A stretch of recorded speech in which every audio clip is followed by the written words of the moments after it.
Welcome to Photo Finds. This week we are bringing you a brand new addition to the Magic Kingdom, the Princess Fairytale Hall. Now the pictures you're looking at come from late last week when I was part of an invite basically from the Disney Parks blog. So we had taken a tour of the area and it was only open to certain people. It wasn't open to the public back then. It is open to the public as of Wednesday the 18th. Now, as you can see, they've got pink and blue kind of main color scheme for the entrance area, and immediately you're presented with a choice. You can go to one side or to the other side. Cinderella will be on one side, Rapunzel will be on the other side. Each side will have another princess with the main princess that you're there waiting for, but there's really two sides, and the two sides do not meet each other. So if you go, say, to the Cinderella side, you go all the way through the line and all the way through to Cinderella plus her plus one, then you are ushered to the exit. So if you want to go to the other side to see Rapunzel, you'd have to wait in line again. It has both Fast Pass and Standby, and as you can see, they've done a lot with tiaras and crowns as kind of the main design motif. We've previously shown you these signage that they have around the outside for the various princesses. This is a shot from the evening where I thought you would appreciate seeing how it looks kind of lit up from behind. And then these scrims that come down, I'll show you them from a different angle. That's because this picture was taken during the fireworks time. And during the fireworks time, they don't want people running out into the courtyard. So the scrims prevent people from doing that because you're meant to stay within the confines under the roof line. There's what the Fast Pass entrance looks like for Rapunzel's side. And this is what the Fast Pass Plus and the My Magic Plus kiosks look like themselves. Now, having seen the outsides like that, let's switch back into the inner area. You see I'm moving back and forth between daytime and nighttime, so we're taking a consistent tour around it. Some of the features were there before. So this crown, for instance, was there as part of the line when it was the Snow White ride. And they haven't really changed much about the area here where the line is. It's got some of the same design motifs there. Here's the best view of it. You can see there those crown motifs are on the outside, and then further crown motifs as part of the lamps on the outside in the switchback zone.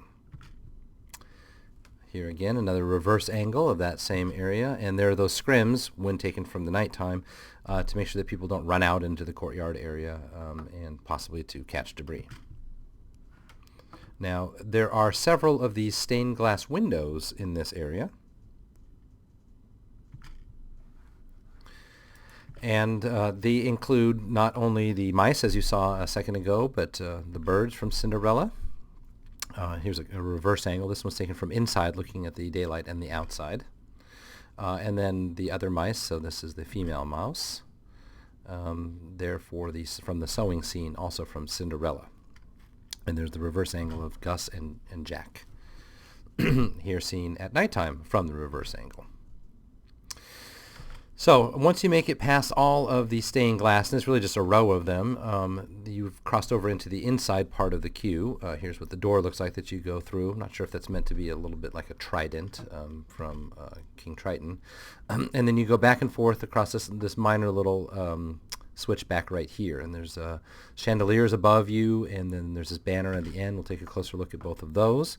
The room is not overly decorated, I should say. The walls are mostly left just to look like castle walls. Occasionally you'll see a shield or something around the side, and then a picture kind of poking through around behind there, and we'll take a closer look at those pictures in a moment. First, this is again what you're seeing in that initial hallway with the shield.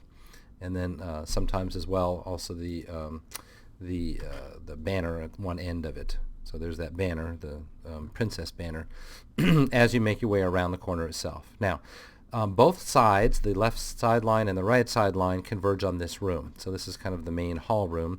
And as you can see, it's got a very different design ethos, some soaring arches at the top. And the main feature that people's eyes are always drawn to are the princesses around the side. So on the one side you have Jasmine and Mulan and Snow White. On the other side you have Aurora, Tiana, and Rapunzel. And so when you go stand next to each one of them, you'll be able to take a picture. There's a reverse angle actually from the front of the line there. You'll be able to take a picture, but the line kind of surges forward all at once.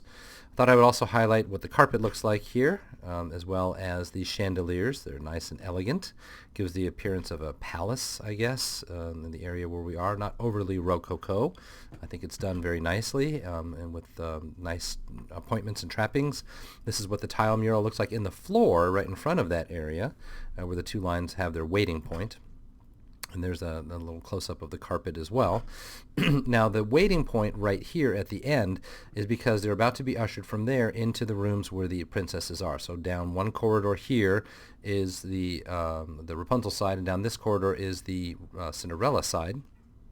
And over on the right-hand side and the very left-hand side, so on the outsides of those, is where you have the FastPass Plus entrances. So this is all standby. So now that promised close-up look at the other princesses. There's Jasmine and Mulan and Snow White on the one side. On the other side you have Aurora and Tiana. And I think what's interesting about Tiana is that this region here features not just the firefly Ray, but also another firefly. So almost as though Ray has met his Evangeline. So wishes come true, I guess, is the idea. And then you have Rapunzel at the last portrait. Now, when you're standing there at the front waiting to be let into the room where the princesses are, portico is directly in front of you with this display case. And as you can see, looking inside of it is a glass slipper, meant to be Cinderella's glass slipper, of course. I think I remember reading that these are actually for sale. You can purchase a glass slipper like this yourself for $130 or so. It wasn't for sale here. It was somewhere else, elsewhere in the park. Now, off to the one side, the Rapunzel side, you can see the red wallpaper, and through the other side, the Cinderella side, you can see the blue wallpaper. And so this is one of the paintings you come to going through the Cinderella side. Here's the other one. Now you can tell by looking at both of them, they are meant to resemble what you find in Sleeping Beauty, the movie. So we'll see a couple of others of those throughout the Fairytale Hall. Now here we are. We've made it into the actual meeting room itself. And so I want to let this linger here despite being slightly out of focus for a second. You can see the wood paneling, the way the arches meet with the ceiling, the columns meet with the ceiling. What the lighting fixtures look like. The floor is hardwood, and it's all very elegant. And you can see the princesses meet with folks over on the side, not really separated by much. This is what the design looks like on the walls. There's another one of these Sleeping Beauty style pictures over here. And since this is the Cinderella side, you see the glass slipper motif appearing in multiple places on the wallpaper. And blue is part of the Cinderella colors, I guess. So there's the Avondale style paintings.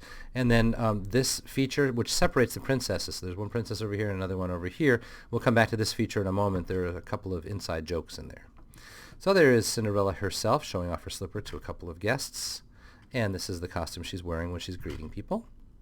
Now here's that centerpiece that we were talking about. And as you can see, it reads Schneewittchen und die sieben Zwerge, which is German for Snow White and the Seven Dwarfs. So this is a tribute, it is a tribute to the ride which was in this space before, the Snow White ride. And this book is highlighted amongst the other books that you see behind it because this is the Snow White space. And the artwork you're looking at, I've been told, comes directly from the Little Golden Books version of the Snow White story that Disney had put out long ago. There are other books here. You can see things like the Beauty in the Sleeping Woods, so Sleeping Beauty, Brave, Cinderella, Rapunzel. Kiss the Frog is a mistranslation of the Frog King, which is the actual story in Grimm's that the Princess and the Frog comes from. The Beauty and the Beast, and then this one, Snedronningen, which is Danish for the Snow Princess. So the Snow Queen. So this is going to be the reference to Frozen, which isn't even out yet. At the moment of this recording, but it will be coming out later in 2013. Notice also these two the book ends, the girl and the boy, they play a role in the movie Cinderella when the king is trying to set up the prince. At one point he sweeps the books off the table and pretends to shove the two bookends together and says it's just that simple to get a boy and a girl to fall in love. And so there's an homage there to that here in the park. and this is what Sleeping Beauty was wearing on the day when we visited. Now the plus one, the person who's there in addition to Cinderella, could be any number of people. Today it was Sleeping Beauty, but it could have easily been Tiana or another princess. So we're switching over to the red wallpapered room. This is the Rapunzel side, and as you can see, the Sleeping Beauty style paintings were there initially, and in the meeting room itself, again, you have the wood paneling, slightly more ornate ceiling in this case, so there are some differences in style. Still the wood flooring, and then the carpeted area where the actual meet and greets take place. Now here's one more of these Sleeping Beauty style pictures. And you can see by looking at the wallpaper that there's a rose motif here. So perhaps they had at one time thought that this would be the Aurora side rather than the Rapunzel side, but it's kind of more generic for all princesses now at this point. So more looking at the wallpaper and paneling. And then the fixtures in this room, which were, as I said, ornate and neat looking, rather upscale, and the roof line, as you can see it there. And then from there we'll look over to the topping of the columns, which mimics what we saw on the other side, and then back over to the princesses. So as you can see on this particular day, we met not only Rapunzel, this is what she's wearing, but we also met Snow White, which we'll come to in a second. Now this little prop is next to Rapunzel, and I think is meant to refer to the fact that she was always painting in her tower, and that's what Rapunzel does. So it's a little nod to her movie before we leave her nook and go over to the Snow White side. And now this room also has the same setup of tributes. So the book's down below, the book ends, and then the Snow White book opened up as the tribute in this hall. So it's the same set of books, just done in the other room, because there's two of them. More of those Sleeping Beauty style paintings on our way out, and then it becomes all stone and brickwork. So there's a hallway that you take on the way out, and then you are from there returned to the outside world, as you can see here.